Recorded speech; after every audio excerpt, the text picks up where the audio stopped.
Welcome, everyone, to the Sonoma Spiel. My name is Tim with the Sonoma Valley Visitors Bureau. We record these on a Friday. Friday in Sonoma means farmer's market. So what I did is I walked over to the farmer's market today. Of course, I saw my pal Jimmy, the pumpkin guy. Jimmy's over there in his kilt. He's got his pumpkins. He told me that pumpkin day is coming up, I think October 8th. I'll have to go look. And that's when he chucks pumpkins with a trebuchet. Which is always handy when you want a pumpkin to go from here to there in a quick airborne manner. So good to see him. He had some spring garlic going. I saw Sam, the fermented pickle lady. So it was good to see Sam over there. I also saw Jen from Baker and Cook, who has these delicious gluten-free, she calls them beignets. They're donut holes, but well, you can call them beignets if you want, Jen. And that was fantastic. Then I went to talk to my friend who grows plants from Vida Rosa Buena or Vida Buena nurseries. And I got some cilantro. So I got a little bit of cilantro, got a 6-pack there. And I got some lettuce, which is really cool because it's like the mixed lettuce. And of course I got a tomato because you got to get a couple tomato plants. Very Sonoma County thing to do. So you can start planting that. And it just so happens, and you're saying, Tim, what is with this intro? It just so happens that today I have two very special guests. And we're going to talk a bit about, how they tie into growing and sustaining what is Sonoma Valley. So I know every week I say I have very special guests, but this time I do actually mean it. I have two very special guests. I'd like to introduce Kim Jones with the Future Collective. Kim, good afternoon. How are you? I'm good. Good to see you, Kim. Thanks for coming. And as well with Kim is Aaron Brown from Arable. Aaron, how are you doing? I'm good. Good. Thank you. Good. Happy to be here. You guys were wondering how I was going to tie Jimmy, the kilt-wearing pumpkin guy, to you, or you knew where I was going the whole time? That's a good connection, yeah. You're there. Melissa's been involved with Arable, so. I was so excited to see that when I went on the website, which was really good.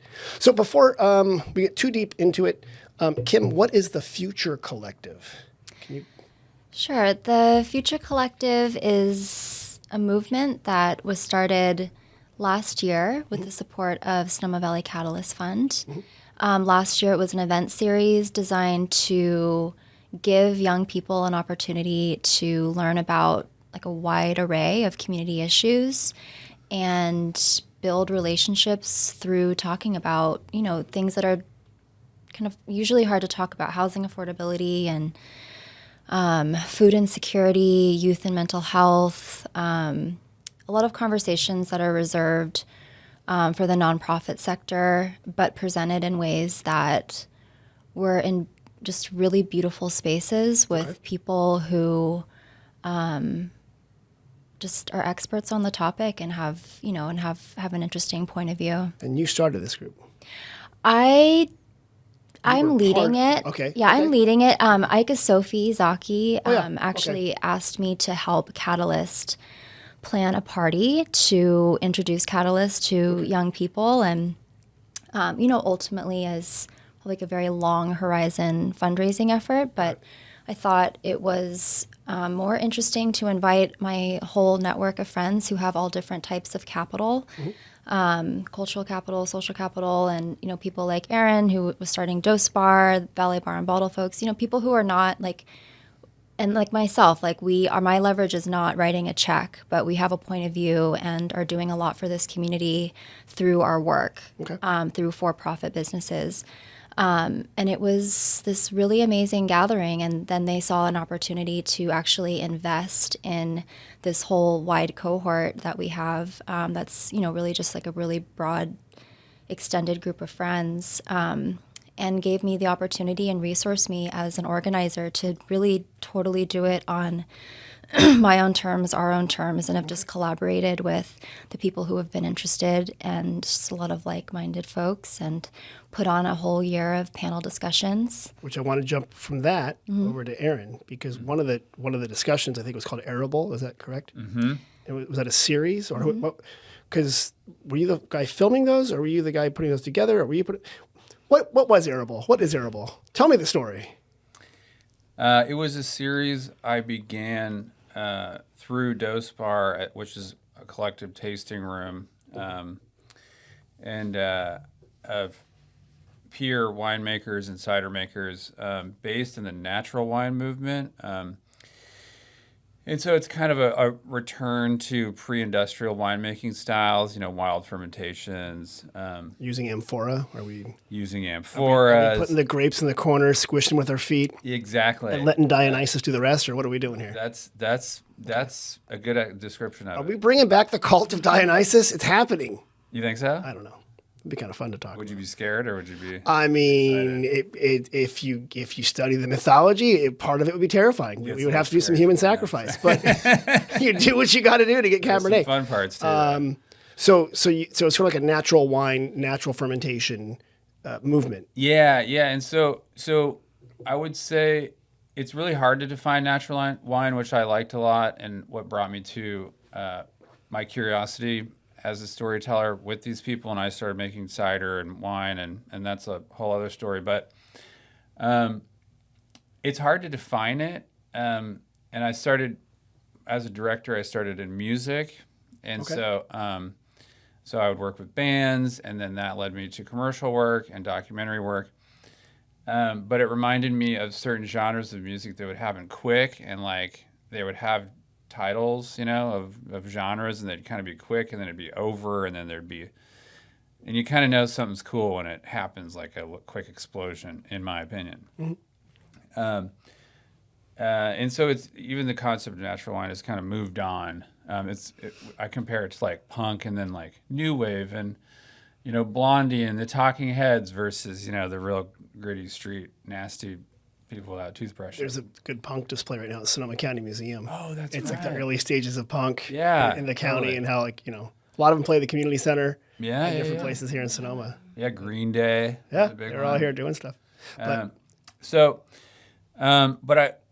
Because it has a title, but it's actually hard to define. I started conversations, and one of the recurring themes was the winemaking is done in the vineyards, not in the cellar. Mm-hmm. So basically, it's all regenerative farming. The winemakers really valued the farming practices over the kind of personality-driven winemaking, blending and stuff in the cellar. And so we started to bring together people in a sort of hybrid video and podcast format. Jan Raquel is a cinematographer who was working in New York and then bought a farm in Pengrove with his wife Belinda, and we were lucky enough to have them jump on and work on it. So it looks really beautiful. It's high quality premium works. And so my instinct was to bring people from different fields to interview each other and ask sincere questions.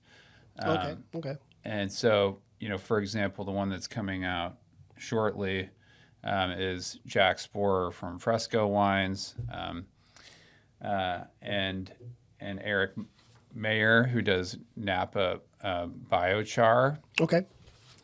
So Jack comes from a cool Sonoma lineage and family who own and run the Red Barn, and then he has a facility on 8th Street where a lot of our pure winemakers work with his uncle Will Buckland, who does Buckland, another incredible farm. Yeah, exactly. So it was fun to bring them and their values into conversation with a biochar personality who's kind of on the vanguard of this location-specific, nutrient-rich product that's made and produced on-site from the waste. We also, through the Let's Get Deep series that Kim and I developed together, which was Wait, this is another series. it's So Arable- part of Arable, but Got it was the panel instead of the one-on-one discussions. Yeah. Gotcha. So the videos I saw on YouTube at Dospar, those Yeah. are called Let's Get Deep. Yes. Okay. Yeah, so most of the Future Collective events are under this title, Let's Get Deep, about these different topics. And we did a 4-part series in collaboration with Doses, Okay. all held there, all moderated by the brilliant Elaine Chacon Brown. And the first episode, or the first panel, was about land as it's used for growing wine and growing food. Okay. So it was a panel of farmers and viticulturalists and an Indigenous elder, Charlie, who runs the Susquehanna Tribal Council in Napa. And then we had a panel on farm worker labor, and then one on broadly community, but food security and sovereignty, and also housing affordability. And Chris Renfro from the 280 Project, who's this incredible kind of community builder there. And then the next episode, which will screen at Sebastiani on May 7th, was an interview just between Elaine and Zeke Guzman, who is an incredible lifelong farm worker advocate, and looking for someone to represent farm labor beyond people who kind of run management companies. We found Zeke and just felt like he really needed his own. So it sounds like these are like longer depth, Kim. Like these conversations aren't. We're not doing TikToks, right? We're doing longer form conversational deep dives. Yeah, and they were really they really open up these different topics. And something special about them, I think, especially that they were funded by philanthropy, is that, they weren't performative trying to get anything out of the audience. Usually kind of in-depth conversations, at least held in the nonprofit sector, are for donors. And that's the only time you serve beautiful food and wine in a beautiful space. But this was done, more like kind of by and for our peers, like according to our aesthetic sensibilities, and just opened up these conversations in ways that I think you're trying to acclimate people to how complicated issues are and how the nonprofit and philanthropic sector are never going to solve these issues alone. These are it's like a generational horizon to get at any real change oftentimes. And so they were deep conversations, and also just kind of building this like broad basic understanding of some issues, and getting people to think and also kind of see themselves as potential actors and solutions. Okay. And you're kind of involved with that. Let's go back to how you got into this, Kim, because I know you through, well, now it's called The Collaborative. It was called Sustainable Sonoma initially. But Kim, let's start from the beginning. You grew up in Sonoma Valley. Mm-hmm. How did you get into this? Like, what was your path from here, and you talked about eating Mary's Pizza in elementary school, to being where you are now? Like, where did you stay here? Did you grow up here? Did you wander away, come back? I grew up here. I went away for college. I came back for 1 year and worked for the Ecology Center. Okay. And then I moved to Sweden, and I was there for 8 years. Oh, wow. Okay. And then I was working in the fashion industry, and had a great job there. Swedish fashion industry is not something that I've often thought of ever. No. So thank you for giving me those 3 new words that I've never put together. But what was that like? It was great. It's really small. It's such a small country, and kind of like Sonoma Valley, like it's very knowable. The fashion scene, the art scene, the music scene. People are publishing books all the time. It's a very small network of people in Stockholm that you kind of quickly get connected to. And then my job, working in fashion PR, essentially was working with and dressing these amazing, influential women, and putting on beautiful. How did you end up in Sweden, of all places? I followed an ex-boyfriend. Okay, good Swedish story. man. Yep. Okay, Yeah. Okay, I thought you just threw a dart at a map. No, kind of I had thing. never even been there. Did you speak Swedish? I moved. No, and I kind of speak. It depends on the topic, and I can sort of speak. If you come to the visitor center on Tuesdays and Wednesdays, Anne Marie works with us. She's from Sweden. Oh yeah. Yeah, and she loves to meet any nice. Swedish angles. Yeah, any Swede that walks in, she jumps right in, and then she figures out she knows their second cousin or something all the time. So you were there. And then and I became a citizen and everything, and you're a Swedish citizen. Mm-hmm. I have dual citizenship. Look at you. Did she get like a free Volvo, or how does that work? I have a Volvo station wagon. I bought it though. Good for you. I used to have a 240 deal. I loved it. But then I decided to come back. Okay. And I decided to come back a few times, but I didn't go through with it. And this last time I did. And I reached out to the Ecology Center. I just started to look on Craigslist for jobs, because I was just sort of toying with the idea of moving home, and saw that they were hiring for the positions that I've held till recently, just basically a communications, like fundraising development person. For people who don't know the Ecology Center, can you give like a quick brief overview? Because they seem to do everything. They do. They're really hard to summarize. And I just said I did their communications, but no, but I mean, the organization's been around for 36 years. It's an environmental organization, but because it's place-based, it stewards the ecological health of Sonoma Valley. It really does whatever it takes, whatever Sonoma Valley needs to be ecologically healthy. That is what the organization shows up to do. And so that expresses itself in really traditional ways like research and restoration. But going back to the other role that I was hired for was to help create Sonoma Valley Collaborative, then Sustainable Sonoma, kind of before it even had a name. But the idea being, if you only have environmentalists thinking about the scenic backdrop of Sonoma, that's not enough. You can't only have this small group of people trying to deal with such a big issue. And tourism, for example, also wants a scenic backdrop to stay in Sonoma. And it might not be because of the mountain lions, it's for tourism. That doesn't matter. You can still work together to protect it. So the idea was to build a very broad coalition, figure out what people have in common, and despite whatever you don't have in common, and then work together on those things. So upon arrival, we started, they had already been in conversations with a lot of the people representing in kind of obvious ways all of these different sectors, environment, economy, and equity people. Right.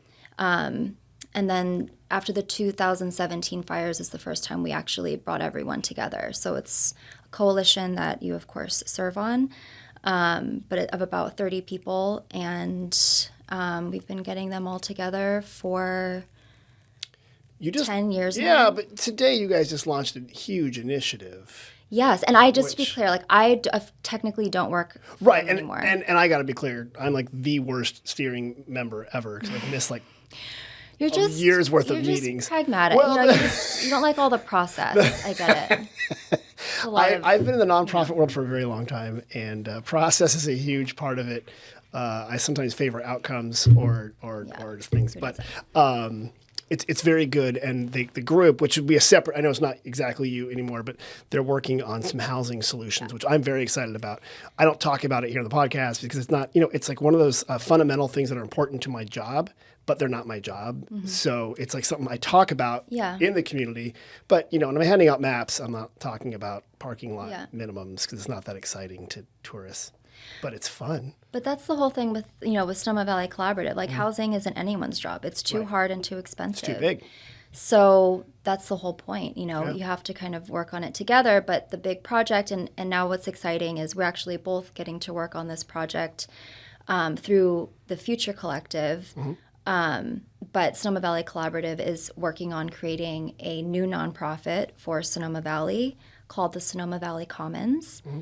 And it's a community development corporation. And for everyone in the world who does not know what that is, which is most people in the world, but it's a nonprofit that's focused on building housing that's affordable for people who need to work for a living, essentially. So affordable housing, but then this kind of missing middle workforce housing.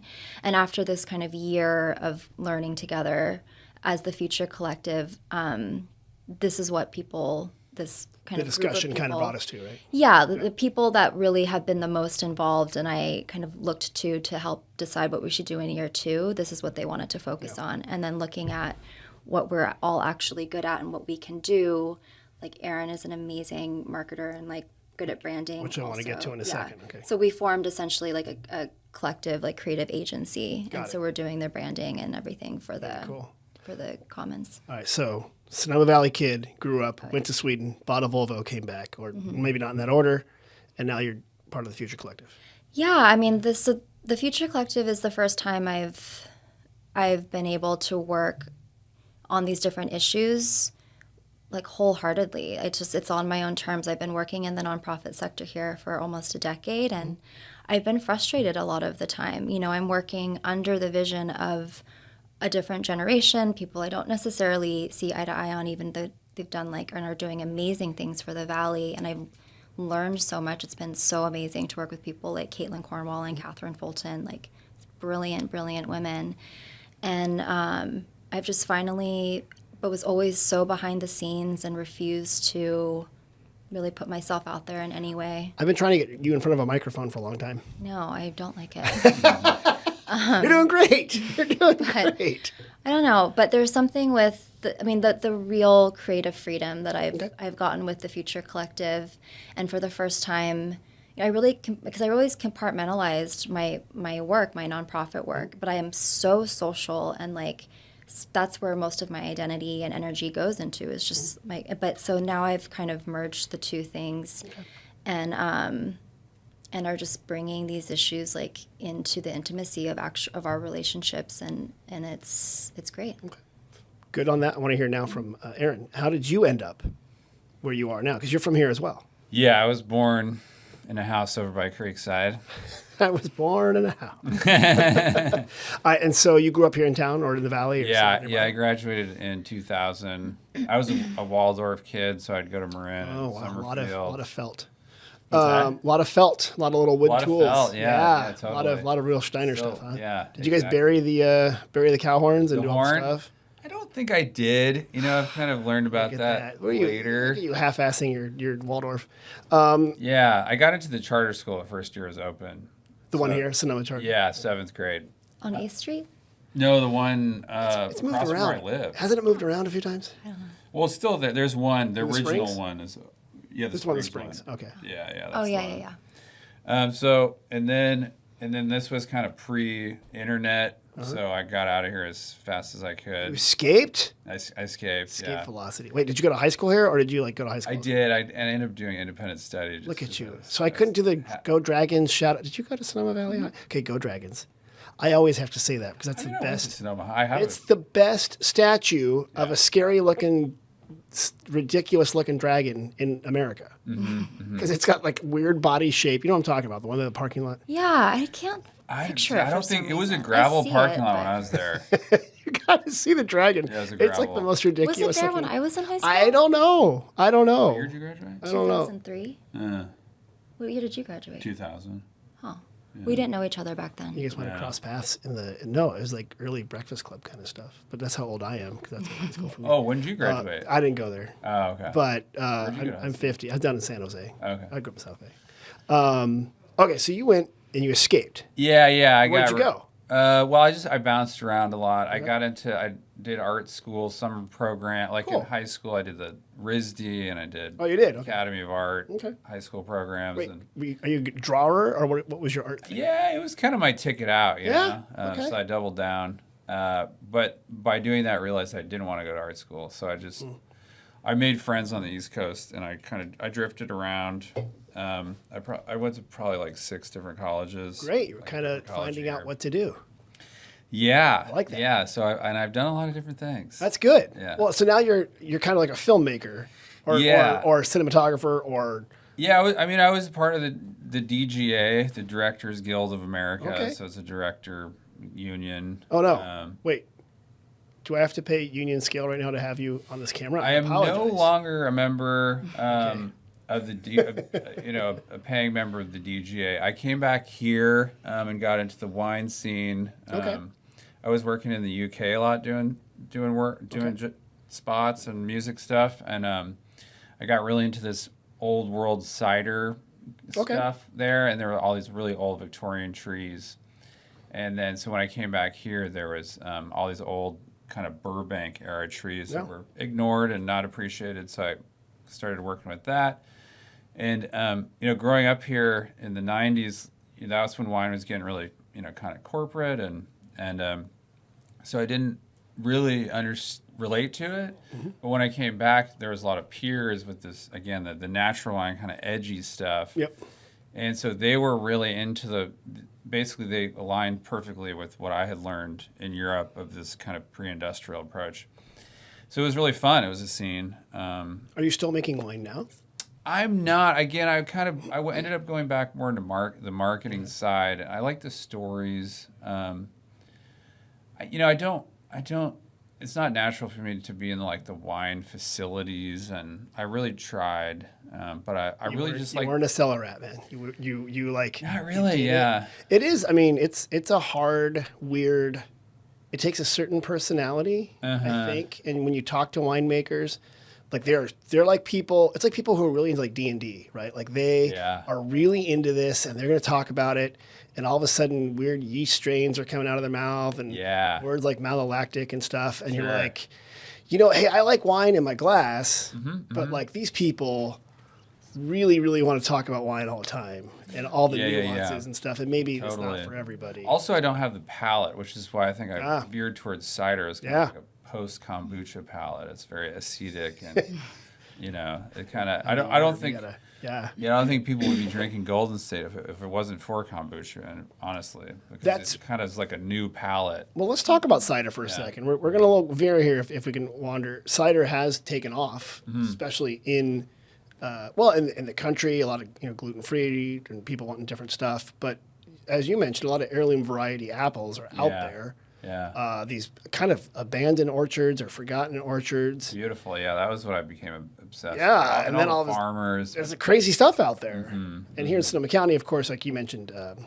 Golden State, but there's people who are making stuff with our old Gravenstein apples and some of the weird, not just weird, the non-normal eating apples, the cider apples. Yeah. They're all out there.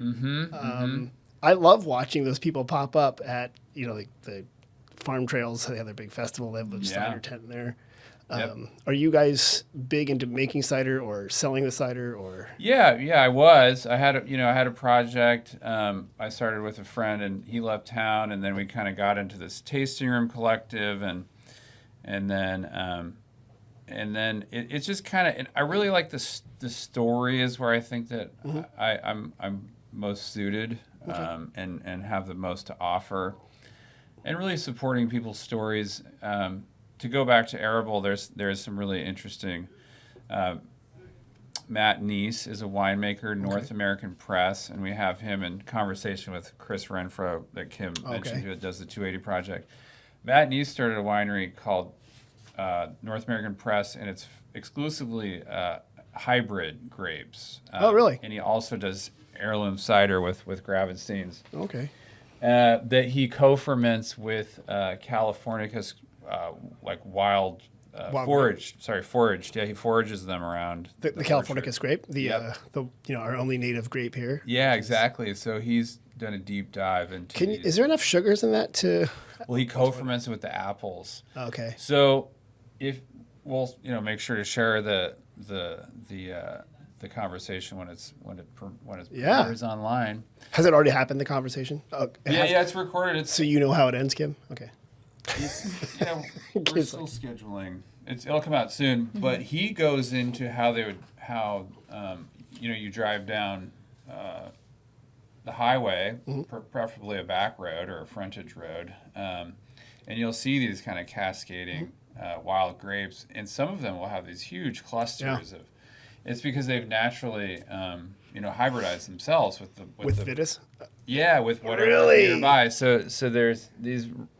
You could really make a gene bank of all these varietals that were technically native. Okay, you need to go talk to the botanical garden.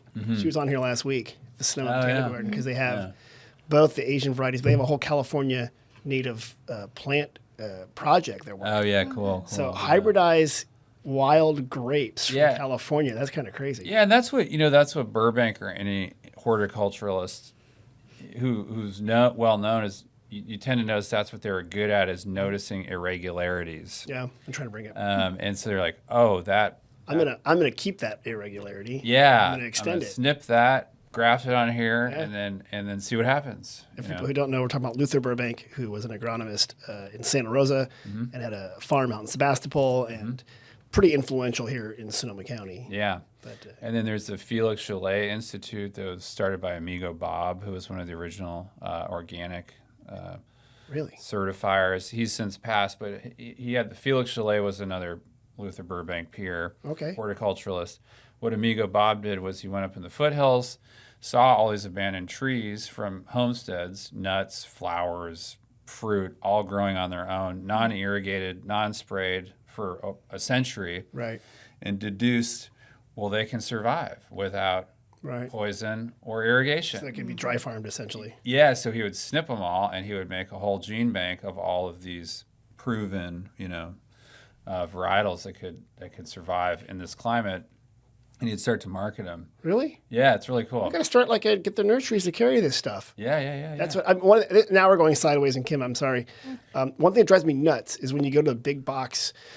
People selling plants in California. They're like, "Here's rain barrels." And they roll them out in July, right? And I'm like, it doesn't rain here in July. You're supposed to sell those in November so we can capture the rain in November through April. Mm-hmm. But it's just that disconnect between people who don't understand the place. Mm-hmm. And then it sounds like what you're talking about, Aaron, is that these people really are in tune with this place right here, this very specific place. Yeah. And what's going to thrive here. Yeah. And I kind of relate it as a documentarian because it's a kind of a documentarian perspective where you're just looking at things and noticing things as opposed to a designer who imposes a script and a set and stuff, which is also very fun and cool. But they were just really, really aware, and would notice patterns and which, becomes a narrative. Right.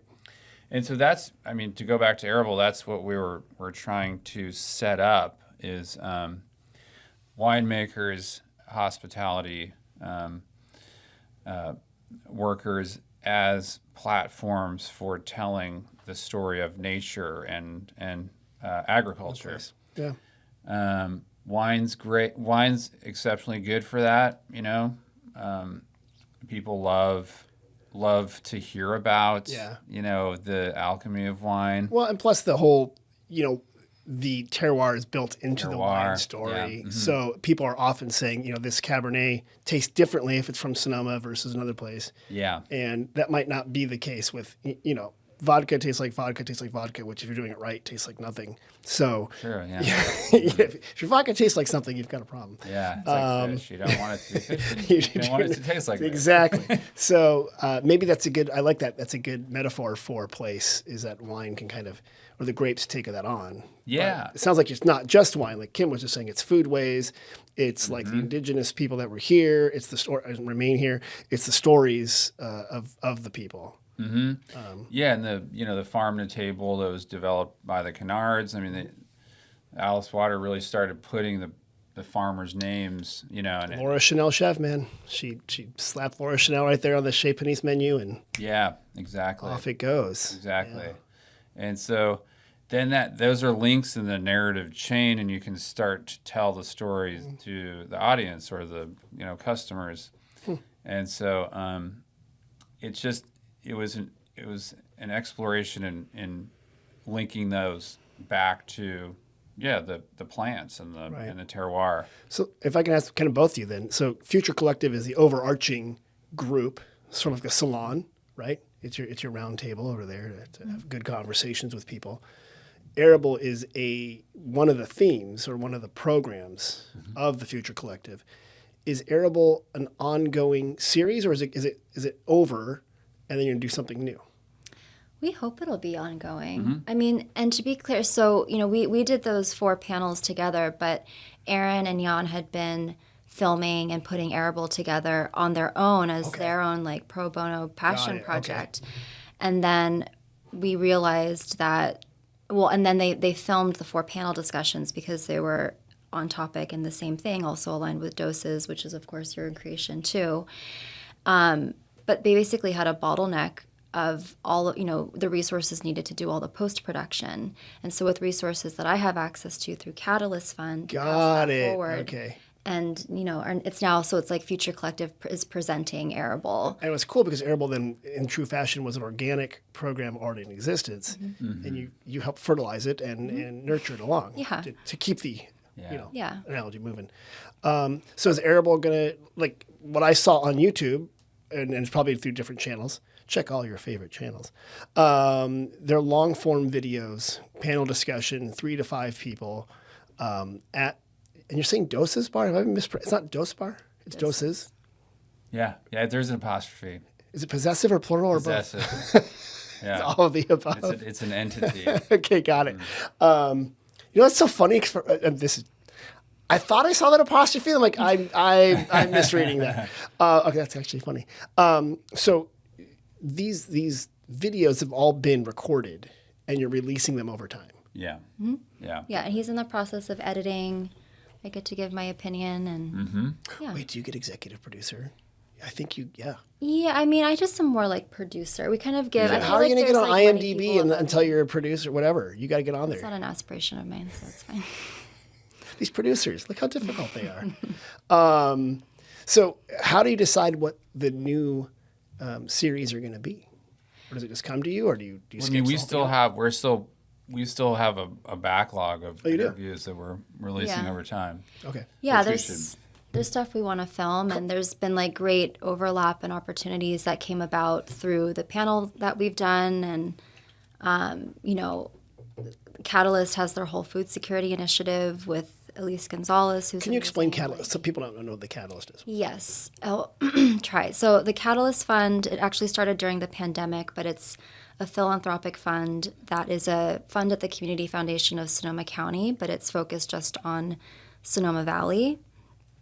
And it's specifically looking at the challenges in our community that are too big for any one organization or donor to solve on their own, similar to Sonoma Valley Collaborative. It's actually the same kind of brain trust that produced It's like the Sonoma funding Valley mechanism. Collaborative. Yeah, it's a funding mechanism. But importantly, so they raise money. Their ask is that people, they should continue to fund the nonprofit programs that exist, and if they can, additionally donate to Catalyst Fund, which is a pooled fund, and that money is used for innovation, for incentivizing collaboration, trying out new solutions, kind of building the capacity of nonprofits to sort of get unstuck from what they're doing. That probably works to a certain extent, but what more, what's the kind of the next horizon of what we could be doing as a community to solve these problems in a different way. And just as much as being a funder and providing, funding, they're very much thought partners. Okay. They're just a group of really brilliant, insightful, invested people, and provide that for their grantees as well. Okay. Guys, we're gonna to transition to the latter part of the podcast where you answer questions. But before we get there, could you give me a quick preview on what other Arable episodes are coming out? Because I know we've heard a couple, but give us a little teaser because people here are listening and they're like, I want to watch those and the next one. Do you know what they are? I'm sorry, Yes. putting you on the spot. Yeah, no, I have it pulled Good. up so I don't miss anything. So Jack Sporer, Fresco Wines, in conversation with Eric Mayer, who does Napa Biochar, with a guest appearance from one of our panelists, Charlie Toledo, who is the Susquehanna Intertribal Council based out of Napa. And so they're doing burns, right? To make biochar. Oh, no. To make biochar. So she came and provided the traditional perspective on burning in the same location, and really had a beautiful perspective, which was, it's almost like the land is kind of reconnecting with us as foreigners, or foreigners, ancestral foreigners, and even now it's sort of expressing itself through our technologies, and so that was really sweet. And then Chris Renfro, 280 Project, in conversation with Matt Neese of North American Press, who does the Hybrid Grape Project and the heritage apples too. And then Dan Marioni Wines of the Marioni family. They had the restaurant and all kinds of cool ancestral stories. We're working with his wine project with the social media and kind of excavating old family stories. His grandfather, he's fifth generation, so his grandfather, they owned the Swiss Hotel for a while. And Is it his wife, the tattoo lady? yeah. Okay. She was on the podcast about a month ago. Oh, cool. Yeah. And that's a really cool Rosa Grande union, tattoo, the two of Dan and Jesse. And so he's in conversation with Lauren Feldman, from Valley, and so they're talking about growing up here and sort of returning here. And then Maria Bailey, who does ciders and fruit wines. She has a project called Mad Marvelous, and so I talked to her about the history of apples. And then Dan does another interview with Tom Larson, of Larson Family Winery, who were some of the early organic farmers. And Is it Tim? I think it's Tom. You know, people named Tim are often named Tom. They don't care. They're Oh, also really? called Jim sometimes. They roll with it. It's all those, consonant, vowel, consonant people. 3 letters, they're fine. Yeah, so Bob. and that's that's down on Carneros and like Wingo areas. There's an old It's a rodeo. ghost town. It's a ghost town. Yeah. Is it haunted? Is it? I haven't been out there, even though really? I live out You there. go, oh, yeah. Oh yeah. Look at her plausible It's kind of a deniability. Look at her. She's like, I never went out there as a teenager and got in trouble. Because that's I what I want hear to go out kids there. do. Yeah. You can go. Yeah. You have to walk, right?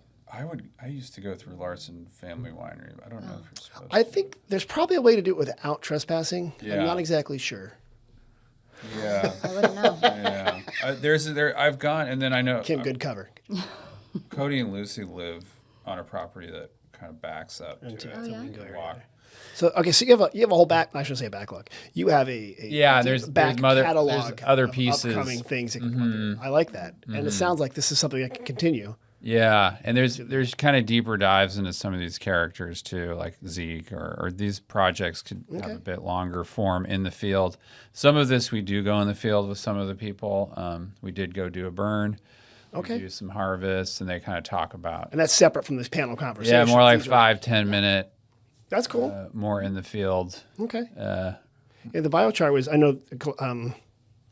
Ecology Center had a whole biochar thing going for a while. So They still have it. they do. Yeah, biochar. They do everything.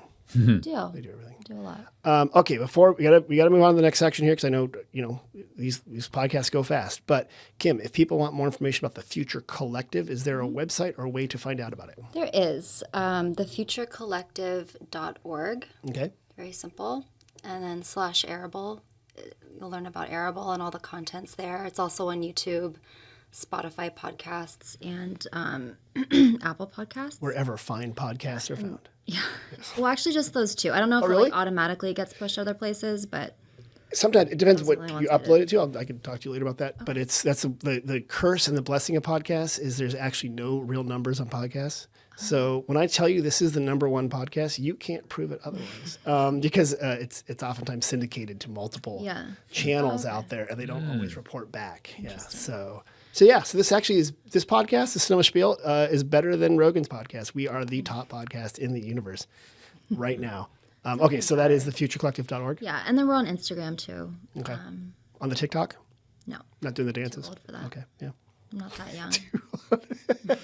My daughter looks at our TikTok and goes, yeah, you're really doing this wrong. I'm like, thanks. Thanks a lot. You're not my audience. All right, and Aaron, is there a separate website or information for Arable? Or should I go to futurecollective.org Yeah. slash go Arable? there. Yeah. Okay. Yeah. My wife and I have opened a studio and kind of by appointment space over in the Springs. You have? Yeah, we work out of there and we collaborate with a lot of local projects. Okay. It's like a marketing agency. Yeah. Okay. It's Yeah. not a walk-in spot for people to come in. And, No, not at the moment. Okay. Slowly looking into Here's the that. question. Are you closer to La Michoacana Paleta place? Are you closer to the churro place? Or are you closer to, I go by food. Yeah, bring keto. You're by the chicken. End, Okay. yeah. Mm-hmm. That's a good spot. So sad that Sonoma Eats is no longer there, but they moved to Parkside Eats, and they were hopping. I stopped by there this morning. Same couple. Yeah, they're doing fine up there. But I missed, Haley had the best muffins. She made these strawberry jam muffins. They were so good. They were really bad because they ended up on my shirt. Okay, but so we can find you as well through your website and stuff like that, Aaron. If people want to hire your company, what's the name of your company? Our website is the Earth and Sky Studio. Okay. So that's good enough to find you guys there. So that's very cool. And thank you for bringing your business to the Springs. It's one of my favorite neighborhoods. Okay. Do you guys Michael Acker. Shout out to Michael. He has the Springs Museum. He website. does. Yeah. So cool. Okay. It was so funny. The Fairmont was asking me, because they're trying to get more historical stuff from the resorts that were in the Springs. That's how the Springs were founded. And they said, hey, do you know if anyone has stuff about the resort period in He wrote the the Springs? book. And I'm like, yeah, there's a guy that has everything, and it would blow your mind. There's a senior living facility that used to be a resort. It's right there on the corner before you get out of the Donald Gap. And there's a whole bunch of old resorts that have been repurposed as different things in the Springs. I know. And he has them all there on that website and on the Yeah. blog. Yeah. So It's a real work of art. yeah. And That's, supposedly there's still hot springs bubbling up in people's backyards. Yeah. That's the rumors. I don't know if it's true or not. I can't say otherwise. And I also can't tell you how to get to Wingo. So, okay. Do you guys know what happens next? Because I know you guys were, thank you, by the way. People don't know this. You hopped in the last minute for this podcast. So thank you. I really appreciate that. We do a portion of the podcast where you help us answer visitor questions. So I'm going to do the intro. You're going to help me. And then if you don't know the answer, you just ask me for help, okay? That's it. So here we go. Kim and Aaron, we have 2 visitor centers, one at the Toscano Hotel, one down at Jacuzzi Family Vineyards. People call us, they text us, they send us faxes, like doses bars. They slide into our DMs and they ask us questions. And we have 25 volunteers that help us answer those questions. Right now, you are now our volunteers. You're going to help us in the segment we call We Get Questions. Are you ready? Mm-hmm. Okay, that was a good intro, huh? Thank you. First one came on Facebook, which is how old people use TikTok. And it says, I'm heading to Sonoma in July with friends, and I'm looking for outstanding, intimate winery visits where the wine is truly exceptional. Unique experiences are a big plus. For example, a tasting in someone's home, or private setting, or anything with a distinctive atmosphere.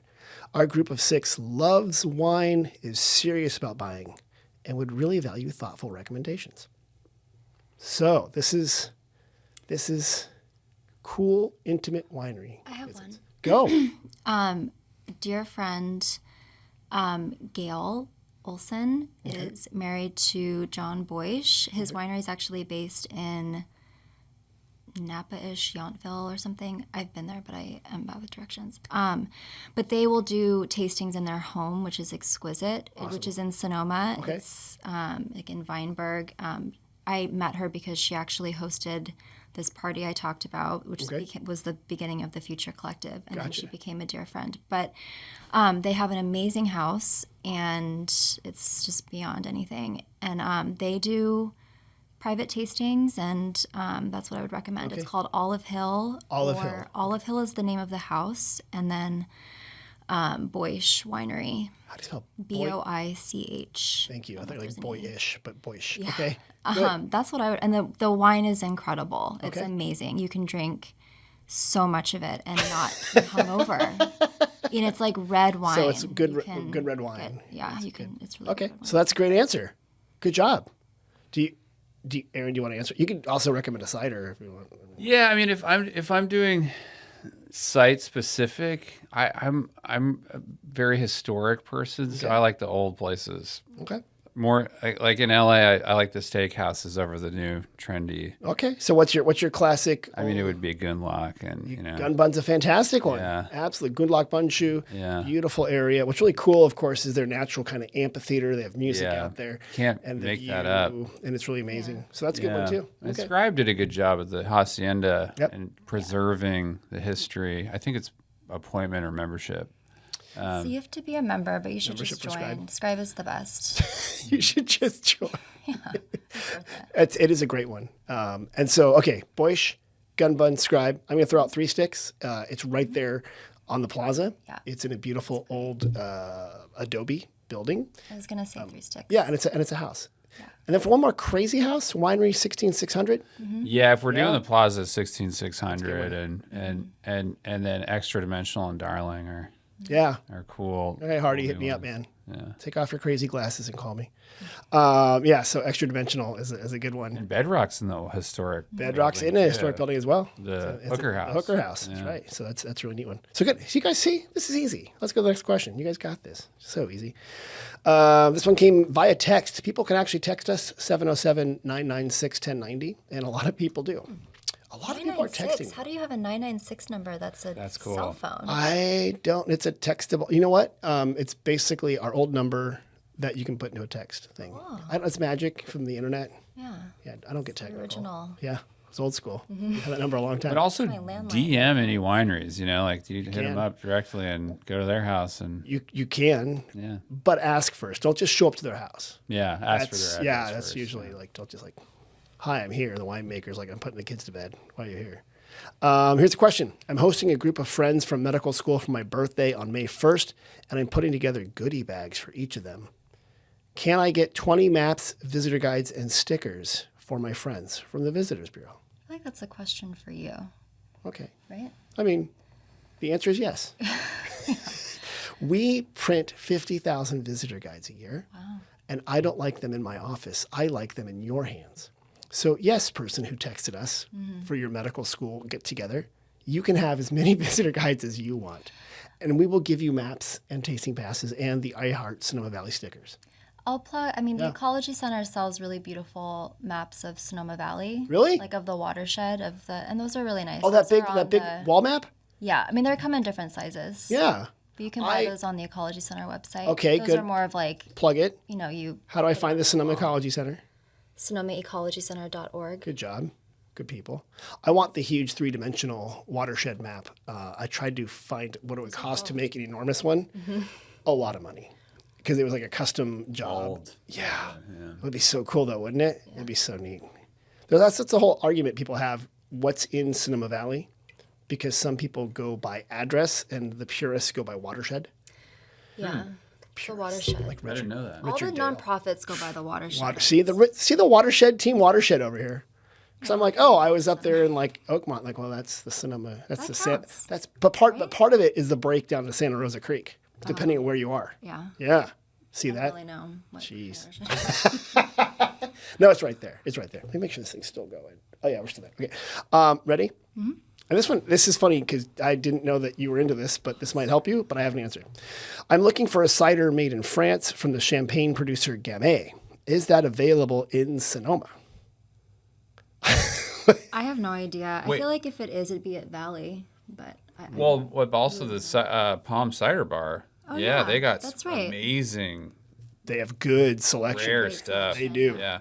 Wait, but they said cider It was made in Champagne from Gamay. from Gamay. Gamay, which I think is the name, not the name a of the grape. grape. I know. Yeah. I It's might a have region. misspelled that, but Yeah. maybe it's also the name of a producer, or maybe I misspelled the producer's name because I heard it. I didn't. It wasn't written to me, so let me look. But and maybe the name is wrong. But Okay. But because They'll you're right. know. Go to Palm. Yeah, Pomme. And then yeah. I mean, they know their cider at Valley too. They do. Definitely. Ciders, so hot right now. Ciders. Those and Rick over there at Palm has the tinned fish too. Yeah. Which he's like, people love tinned fish. I thought, I'm like, isn't that like grandpa's love tinned fish? He's like, no. I love tin fish. People tinned fish. I love it. It's just as long as it doesn't taste like fish. But she lived in Sweden, so she had like the pickled herring But without a that's- problem. She that's That's had only on premium. holidays. But also, that's high quality. It's not very fishy. Really. the pickled No, herring. and it's like soaked in. There's like the mustard one, the Say it. acidic one. What have you had that's disgusting that's made with fermented fish? What have I had? that's Have you had the disgusting? lutefisk? I don't know. Okay, lutefisk is this like supposed awful Swedish heritage dish that is like fermented fish that they eat in the upper Midwest. Is one of those things to say our ancestors ate this and it's like tradition, but it's like horrible. I don't think I've had that. I don't think anyone ever ate It's it. probably like twice a year on like Right. midsummer and Right. whatever. Was that movie a documentary, Midsummer? No, it's a horror film. Oh, it is. That's why I didn't want to go to Sweden after watching that movie. I don't think I watched the whole thing because I don't like horror films. pretty But I just have anxiety thinking about it. I've just Yeah. been like stranded during midsummer at summer houses. Really? Is that what they do? They have summer houses? Everyone has a summer house. It's really normal. And the sun never sets, right? It depends on where you are in the country. Like in the middle of summer in Stockholm, like it'll get dark maybe around like 12:31ish, and then the sun will rise again at like 3. It's like And then it'll broad be broad daylight. At daylight. 11 Yeah. p.m. Yeah, no one's working. You're just clubbing. Then you go Having out the whole time. And then in the whole winter, you guys are all like writing pensive detective novels and depressing. No, you're out partying then too. It's fine. You People just walk party all through the time in snow. Sweden. Yeah, it's fun. Isn't alcohol fun? I remember I had it. There's a director from there, and he said he would he you would buy alcohol to sell on certain days. Well, because you can was only like a buy weird alcohol racket. at one store. Yeah. Okay. Afton Blodgett, and it's owned by the government. Yeah. And it's only during certain hours. You can't buy any cold alcohol. So they don't want drinking to be too spontaneous. Right. 'Cause they would be like raging alcoholics. Wow. And so you have to plan your alcohol In Sweden. consumption. So Sweden's like Indiana or something, like one of these, these states that have And specific it's rules. expensive. You know? It's very taxed. It's really taxed. Yeah, like a cheapest beer is like, I mean, it's like here now, but it's like $13, $15 Oh, wow. or something. A glass of wine is like $30. We can start it. Want to start a cider smuggling business? We can do it. We're going to smuggle your cider into Sweden. No one's listening, even though this is the number one podcast. There's a lot of cool fruit wines from Sweden that were kind of in the same. Wait, have you been to Sweden? I've been to Stockholm, but that was before my interest in these Okay. wild ferments. But like Denmark has a bunch, Right. obviously, They do. because Noma and all that sort of foraging and wild. And that was the fermentation stuff. before Before the grapes came up, they would ferment other things. All right, we went sideways on that one. Palm was the answer. Good job. Yeah. Valley. Final question. Valley. And Valley. Valley probably has it. If not, they have something similar. Final question. When should I plant my tomatoes? Early girls or big beefs? Wow. Look at this I guy. have no idea. This guy, tomatoes. This one's the big beefsteak one here, whatever. And I have an answer, but if you have an answer, I mean, I mean, it was an early season this year. Well, it's cooling down again, though. isn't that weird? I know Yeah, it's gonna rain again. I'd say immediately. Yep. So the correct answer I've been told, of course, is don't start too early because the over-eager gardener starts too early and then gets heartbroken or it stalls, right? It's too cold. But if you buy like this enormous plant that I just got, and Yeah. he said he tried to sell these earlier, but they got too big, put them in anytime after tax day, April 15th, and before Father's Day. In Sonoma County, you tend to not have the frost. So it's just odd that people walk up and ask me gardening questions at the visitor center, but these things happen. So what can I tell you? Guys, you answered all the questions correctly. You passed the test. You're amazing volunteers. Good job. It's been wonderful having you on. Thank you so much. Thank Kim, one more time, Future Collective. How do we find you guys? thefuturecollective.org or thefuturecollective.sv on Instagram. Okay. And Aaron, if people want to find Arable or they also want to find your marketing company, what's the best way to find you? The Earth and Sky .studio. Let me the Earth and Sky .studio. You have no idea. That's why I write down, like, you guys see how I write down your names? Yeah. So many people start reciting their websites and they're like, wait, am I a .org, a .com? Yeah, And it's new. All that stuff is very kind of intuitive. We're doing it as it comes. You're gonna do great. Really trying to understand what it wants to be. Okay, I love that. And then after they visit you, they can go get a chicken from El Exactly. Brinquito. That's the way yeah, to do it. we eat a lot of chickens. It's good stuff. So, guys, thank you so much for being on. I really appreciate you being here. After you go to futurecollective.org and The Future Collective. the Future Collective and the website Aaron said before, Earth and Sky .studio. after you go there, go to sonomavalley.com for deals, special offers, and events. Check out what's happening in the plaza. The Music in Place is doing their Sunday concerts. We'll have those up there so you can see all the free music that's happening. Kim, Aaron, you're wonderful. Thank you so much. Thank you. And Mom and Dad, thanks for listening. See you guys next week. Bye-bye.